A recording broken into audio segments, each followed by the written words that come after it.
I was like, what? Birthday candle?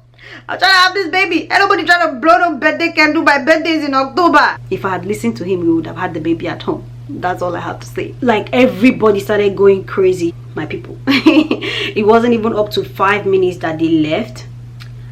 My body started to push the baby out.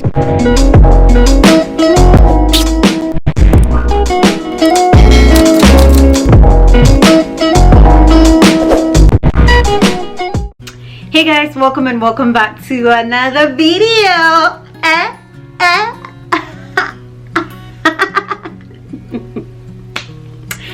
So your girl is now a what? A mama. See, being a mommy has not changed anybody. Not here, not now, not ever. Somebody's over here looking at me like, what is wrong with this woman? But hey guys, welcome and welcome back to my channel. If you're new on here, my name is Tonia, and in today's video I am going to be giving you guys a labor and delivery story.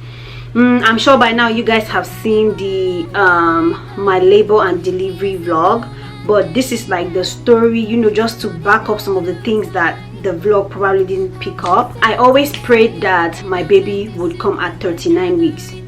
If you know how pregnancy works, from 36 weeks you're considered full term. But the thing is, being a first-time mom, a lot of the times your baby can be late. This is very, very common with first-time moms. It's like the baby does not even want to come out. My one prayer was that my baby was not going to be late. I didn't even want my baby to come at 40 weeks. My prayer was that my baby was going to come at 39 weeks, and that was exactly what I got. Immediately I got into my 39th week, I obviously started doing a lot of things that will bring the baby on. Nothing crazy, nothing out of the ordinary. It's not anything that I wasn't already doing. I started working out even more. All through my pregnancy I worked out like crazy. If you follow me on Instagram, you probably already saw that. And I worked out from when I was like 9 weeks pregnant all the way until the end of my pregnancy. So it's not like I worked out because I was trying to bring the baby out. No, I worked out even harder than I usually would. Okay, I was going up and down the stairs. I was walking more than usual. I was just doing all kinds of things. I drank raspberry tea. I ate dates. I started eating dates from when I got to 36 weeks pregnant. I started drinking raspberry tea and Italy tea from when I got 36 weeks pregnant. So it's not like I started doing things out of the ordinary. I started doing things like the way I planned to do things. I didn't drink no midwife brew or whatever. No shade to people who do that. Pregnancy is hard, and in those last trimester, like the last term, it becomes really hard. So no shade to anyone who wants to bring their baby in by doing whatever, but everything that I did were things that were recommended by a doctor, were things that were safe, were things that were okay. Leading to the D-Day, it was a Sunday at around 11, because when I looked at my phone it was 11 o'clock. I worked until the very end of my pregnancy. I was off work that Sunday because I work weekends too, but some weekend I get some Sundays off. So that was one of the Sundays that I fortunately got off work. So that meant that I was home throughout the day. The week that I was supposed to give birth was the week that I decided to stop working. That day I woke up in the morning, and for some reason my mind just told me to get ready for my baby. So I started cleaning the house. I did dishes, I did laundry, I washed my bed sheets, everything. I prepared the room like it was ready for a baby to come in. Mentally I just had a feeling that that week was the week that I was gonna have my baby. I started to start filming videos because I was like, you know what, if this baby is gonna arrive today, I am going to make sure I film all my videos. I filmed 3 videos that day. 11 o'clock that Sunday evening, I took a bath and I got ready and I did everything that I was supposed to do, and I went to bed like normal. Like I didn't think anything of that day. I was just like, okay, the next day I'll wake up, I'll go to work and everything is gonna be okay. That was not the case. I laid down around like 11. I was pressing my phone and then I realized that I was having contractions. Obviously I knew I'm a first-time mom, but the way I knew that these were contractions was because it wasn't like anything I'd felt before. So I was like, I think I'm having contractions. In my head I was just like, this must be contractions because it feels really different. So I was like, okay, let me start timing them.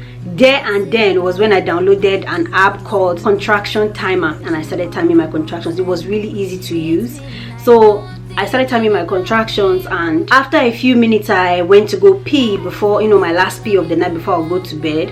And when I wiped, I saw like a pink discharge. It was like pinkish mucousy. I just left the room and went straight to the living room and told my husband, I said, babe, we're having a baby. And he was like, what?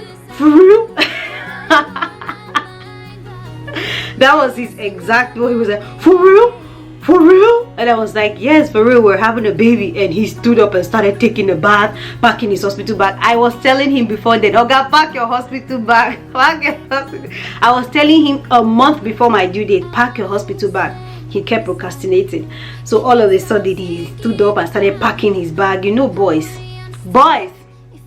Anyways, he started packing his hospital bag. He was throwing his shoes and things inside the bag, packing this and that. The thing is, I'd already given him a list of what to pack though, so he kind of had an idea of what to pack. He started taking the towels, he started packing stuff basically. So while he was doing all of that, me, I was just taking my time. I knew that this baby wasn't about to flip out of me in anytime soon, you know. So I was like, I'm just gonna take my time. I know my baby's not coming right now. Being a first time mom, I knew it was going to take time. So I just took my time. I was just walking sluggishly. I changed my clothes. I was just taking my time. I was like, I'm not going to go to the hospital until it is time for this baby to fly out. Until it is time for this baby to fly out, I am not going to the hospital.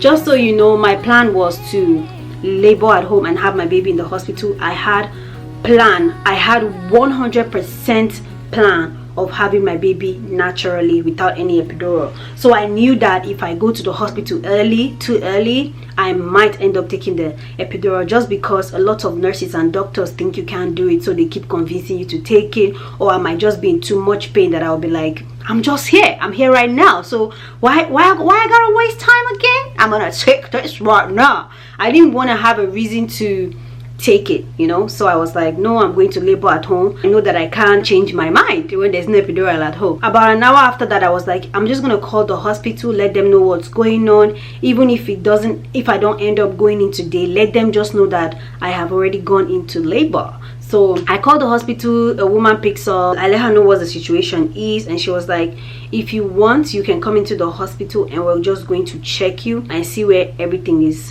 at. So I was like, alright. I didn't think that I was going to be kept. In fact, when we were driving to the hospital, I was telling Hobby that I know a lot of people, a lot of first time moms go to the hospital and they get sent back home. But my whole motive was to go to the hospital and get sent back home. That way I know that I still have a lot of time to stay at home and labor, because if I don't go in, I won't know what centimeter I'm at. Because unlike other people, I was never one of those patients that every week I knew what centimeter I was at. Because some people, they will know what centimeter they're at their checkups.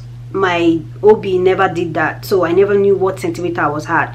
So I go into the hospital around like 1:32 a.m. ish, and they checked me and I was 1 centimeter dilated and 65% effaced. So I was nowhere close to labor. Oh my god. But the contractions even at 1 centimeter was like,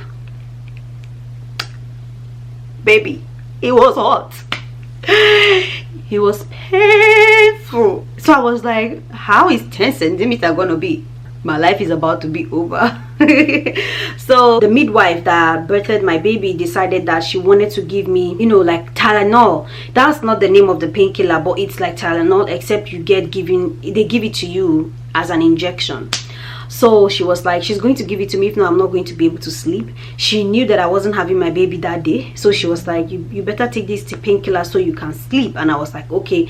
You know, I had no plan of taking epidural, so I didn't want her to give me any kind of stuff. Not like I was trying to prove anything, but going natural was my whole plan, and I knew that I didn't want to take anything that would mess that up. And I asked her many questions. I was like, what is this about? Which medicine is this? What is he gonna do? Is he gonna put me in? She was like, no, It's not going to put you into labor. It's not going to slow down your labor. It's not an epidural. It's not any inducing medication. It's none of that. It's just a medication to take the edge off the pain that you're feeling right now, so you can actually sleep tonight, because you're not having your baby tonight. So I was like, okay, fine, give me the medication. So she gave me the medication in my butt. Injection in my butt. I haven't taken injection in my butt since I was a baby, basically. So they gave me the injection in my butt, and hubby took me home. So when we got home, I was still having contractions, but I was able to sleep. So I went to sleep, and the next morning I woke up, obviously still having contractions. See, around like 7-ish, the contraction became more intense, you guys. The contractions was intense. It was so painful. It was becoming so painful.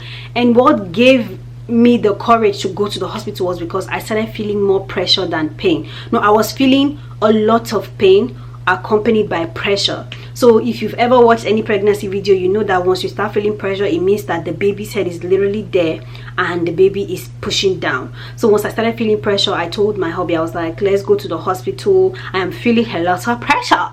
If you don't go right now, I think this baby is about to what? You guys already know what flip out. The baby is going to what? Flip out. So I was like, let's go to the hospital. And hubby was still trying to encourage me. He said, you know, they said you shouldn't come in until the pain is bad. I guess I know how to handle my pain well, because I tolerated my pain so much that my hubby thought that I wasn't having a good enough contraction to go to the hospital. If I had listened to him, we would have had the baby at home. That's all I have to say. So we decided that, okay, we're going to go into the hospital. So we carried all our stuff that we had brought up, because after that first visit, we left everything in the car, and we decided to just bring a few things that we needed upstairs. So we had to bring those things back to the car. So we took everything down and we started driving to the hospital. While we're going to the hospital, the contractions were becoming so much more, but I kept pushing. My mother-in-law was on the phone. She kept telling me, don't push, and I was feeling so much pressure. And once I told her that I was feeling so much pressure, she was like, do not push. If you push, the baby is going to come out. I was like, the baby is literally right there. Like, I was so uncomfortable that I didn't want to sit down on the seat anymore, because it felt like I was pressing on the baby's head. That's how it felt. We get to the hospital, I lay down, they came and checked me, and the lady was like, you are 9 centimeters dilated and 100% effaced. Your baby is literally about to come. She put her hands right in there to check, and my water was literally hanging. Like, it was hanging, like basically hanging for its dear life. So basically my water was just about to burst. It was just about to rupture. It was about to disembabulate. That's not a word. Anywho, let's move on. That never happened. So she was like, you guys should get her ready, because they needed to give me antibiotics, because I was positive for GBS. I had to take one before my baby arrives and one after my baby arrives, or something like that. Yeah, so they needed to get those drips into my body before the baby arrives, and obviously the baby was about to pop out. So before I know, I am telling you guys, before I say Jack, there were like 5 nurses, midwives, whoever they were in my room, trying to take me to the labor and delivery, because where I was the triage, yeah, where you go first to get examined before they take you to the actual labor and delivery. So everybody was trying to get something into me. They were trying to get a place for blood. They were trying to take a COVID test. Like, they were trying to stick the thing in my nose to do this. They were like, everybody started going crazy, you guys. Everybody was just hands on, trying to do something with me. They were like, you're about to have your baby is coming, blah blah blah. They started flying me to a room. Thank God the room was obviously ready, because I'd been there before. They knew that, you know, they had to get somewhere ready. I arrived there and they immediately take us to our room and they lay me down, and everybody was trying to poke me. You guys, there were about just 2 or 3 things in my labor and delivery that just felt overwhelming, and this was one of them. At that point, I just started crying, because I just couldn't handle it anymore. Like, the whole situation was just so overwhelming. Oh my God, I'm not even kidding. Imagine 4 people trying to do something to you at the same time. One lady was trying to do a COVID test, so she brought that long Q-tip thing. She was trying to stick it down my eye. Obviously they put it in the nose, but I'm trying to say that like from the nose it can go to your brain or your eye. So that lady was trying to do that, and 2 people were on both hands trying to get IV pass, whatever they call it. I have a problem. For some reason my veins don't know how to give blood. So like every time I go to give blood or do something, it's always such a stressful situation. So imagine me having active contraction and being poked in multiple spots. Like somebody was poking here, somebody was poking here, somebody was poking the other side. People were just doing so many things to me at the same time that it just became so overwhelming. I started crying. I just started crying. Like it's not like I was wailing. That's not what I mean. I just closed my eyes and tears just kept dripping and dripping because I was just so tired of the situation. I was like, oh my god, like I am having so much pain and everyone just wants to do everything to me at the same time. Like I was just so overwhelmed. One of the doctors noticed and told my husband to console me, like I'm getting overwhelmed. Yes, I am getting overwhelmed. God damn, like leave me alone. Like I don't want to do this anymore. Jesus. So that was the situation. That was one part of my labor that I dreaded. Finally they were able to get some kind of holes in my hands, and they put the IV pass. They put one for the this, the that, blah blah. So basically they put everything they needed to put inside of me. I was having active contractions, and when they were done putting everything and doing everything, they all were like, okay, she's a first-time mom. That 1 centimeter that will make it 10 centimeters will be dragging.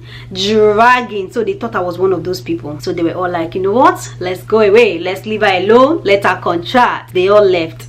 So before they left, they told my hubby, they were like, if anything happens, remove this thing from the wall. I was having contractions, so I wasn't looking at the thing. That was his job. His job was to remove some stuff from the wall, be like a thing they put in the wall. Maybe when they remove it, they know that is an emergency. So hubby knew what to do if anything starts happening. Let me tell you guys something, my people. It wasn't even up to 5 minutes that they left. My body started to push the baby out by itself. Me, I did nothing. I didn't do nothing. I was just laying there and my body was like, I was like, oh my god, baby. That was literally my word. This was literally what I said. I said, the baby's coming. I said it like that just because my body was pushing by itself. Like I wasn't trying to push, but my body was pushing my baby out. This is another benefit of not having epidural, and that's why I went with that route. I wanted to be able to feel myself push my baby. I wanted to be able to do it like the way that we are actually meant to do it. No shade to anybody who's taking epidural. Honestly, I don't even know if my next one I might end up with the epidural, just because like that was a lot of pain. Nobody should have to go through that pain, but that's how it was designed to be, so I chose that route. So no shade to anyone who has epidural. Okay, again, let me put that out there. No shade to anyone who wants to do epidural. I chose to go natural. That was my choice. I chose to feel the pain. So he removed the thing from the wall, and let me tell you, before I say pim, everybody flew into the room. My baby was pushing. Like when they were coming, I was doing and there was this lady, she called my full name. Obviously she doesn't know me as my half name. She called my full name. She was like, Antonia, breathe like you're blowing a birthday candle. I was like, what? Birthday candle? I'm trying to have this baby. Ain't nobody trying to blow no birthday candle. My birthday is in October. Okay? It has passed. Nobody's trying to do this. I'm in pains. I'm in abstract pains. Like I'm in compound pains. You're telling me to blow candle. What candle is that? I don't want to blow. So she came directly to my face and she started blowing the thing, how I should blow it, because obviously I'm in so much pains. My eyes are closed. I'm pushing. So if she doesn't show me what to do, like if I couldn't feel what I was supposed to do, I wasn't going to be able to do it correctly. So she was like, breathe in and then blow out as if you're blowing a birthday candle. So when she said that, she did it in my face. She was like something like that. I think that was what she told me to do. So I started doing it. I was like I was doing that, and that really helped. What that did was that distracted me from pushing. How do they know that? How do these people know that blowing candle birthday cake was going to stop the contractions? I don't know. All I knew was that it helped. My body stopped pushing. That gave the midwife enough time to get her gloves on, to sit down and raise my leg up and do all of these things. So she was like, okay, we're gonna start pushing. One of the other lady was basically telling me how to push. So she was like, breathe in and then breathe out like you're trying to poop. You guys get this real quick. So basically the way that a lot of people like to push is you're just, that air, you're wasting it. You're just wasting the air. So instead you do like you put that air inside, not outside, because when you put the air outside, you're just wasting air. Like, that's so much good air you could be pushing your baby with, you're wasting it. So that way I started pushing my baby out correctly, because all the other ones I was doing before, I wasn't pushing correctly, so obviously my baby wasn't coming. Between me going to the labor and delivery, between them getting the IV in and everything, and me pushing my baby out, it was a total of 20 minutes. It took my baby 20 minutes from when I got to the hospital to get to this world. Crazy, huh? I pushed. She told me to reach down and touch my baby's head. I touched it. I was like, this is squishy. It's like a squishy little something. But I touched it, basically. That's how I knew it was squishy. So I touched it. It was very squishy. And I was like, okay, that's a good encouragement. The head is literally right there. Every time I was pushing, I knew that my baby was close. Like, I could feel it. I could feel her head. I can feel the pressure, the pain, the crowning, everything. One nice thing about my labor and delivery is that, I don't know, I never felt the ring of fire something. Maybe I just have a high tolerance for pain, which I highly doubt. But I didn't feel you guys, I know the sun has come in, so you guys can see the reflection, but sorry about that anyways. I felt like my VJJ was being ripped apart. Like, I felt it stretching, but I didn't really feel the ring of fire thing, because they were like, it's gonna burn. I didn't feel a burning sensation. I just felt a stretching sensation. It's like somebody is trying to rip, literally rip my VJJ open. That's what I felt. I felt a stretching feeling, a ripping sensation, but it was never a burning. I guess that's why they say when it comes to birthing, everybody's experience is different. So I felt when her head popped out and they were like, your baby's out, your baby's out, push the body out, push the body out. And I pushed with the whole of my strength.